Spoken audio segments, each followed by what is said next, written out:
Hi, I'm Sally Whipple, Executive Director of the Connecticut Democracy Center at Connecticut's Old State House in Hartford.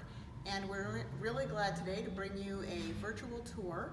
I am upstairs in the balcony, a place that you don't normally get to see. It's the balcony that overlooks the House of Representatives chamber. And this is where the public used to sit to watch the proceedings when the House was in session, when the Old State House was one of the state capitals. Hi everyone, my name is Allie, Kyff, and I'm a museum educator at the Connecticut Democracy Center at Connecticut's Old State House, and I'm standing here in the House chamber. This is where the House of Representatives met for the Connecticut General Assembly from 1796 until 1878. This room has been restored back to what it looked like during the Victorian era, so I'd like to point out the stenciling on the walls, the big velvet drapes, those are all Victorian design elements. The desks surrounding me are all original. They were brought in 1878 when the Old State House became Hartford City Hall. The Court of Common Council met here in this room from 1879 until 1915. The desks that were brought in here that are original are the same desks that are currently used at the House chamber down the road at the current state capitol, which was completed in 1879. Here behind me is the original Statue of Justice that was put up on top of the cupola of the Old State House in 1827. She's made of wood, and we think that she was probably made down at the shoreline of Connecticut, where ships were being built during the 19th century.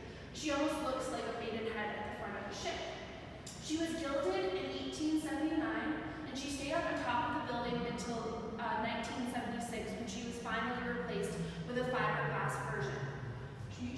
Again, she was gilded in 1879. You can see that she's gone through a couple of mishaps. She's lost an arm. She has a brace around her neck, but her symbolism still remains. She's holding a scale which represents winning both sides equally, fairness and justice, and holding a sword that represents protecting democracy and punishing those who are guilty of doing crimes. And she's wearing a blindfold to suggest that justice is blind. Hello, my name is Rebecca Taber-Conover. I'm head of public programs and Connecticut History Day here at the Connecticut Democracy Center. And welcome to the Senate.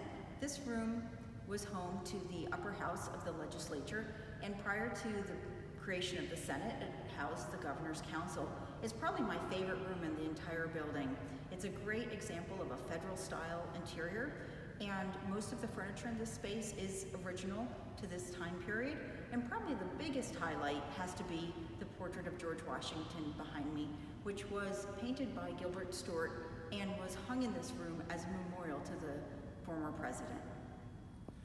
All right, hello everybody. My name is Jacob Orcutt, and I am the operations manager here at Connecticut's Old State House.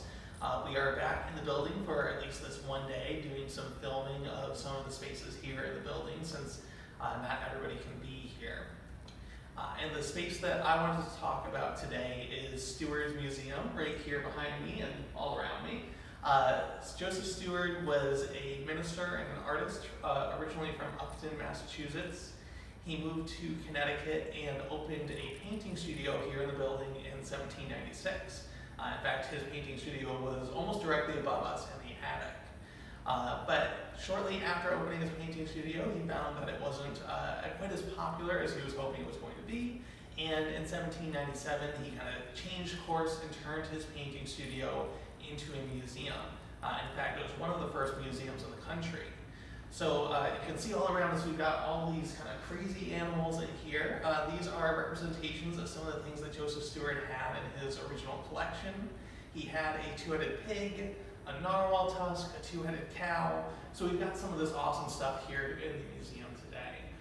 So hopefully when we reopen, you guys will be able to come out here and see all these things in a little bit more depth, because there's just too much to talk about all in one short video.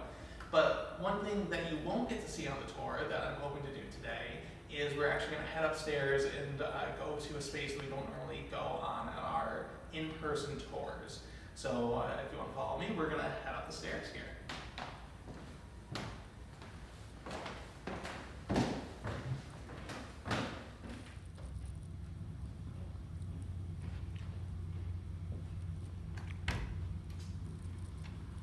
All right, so here we are in a room that we don't normally cover on our tour.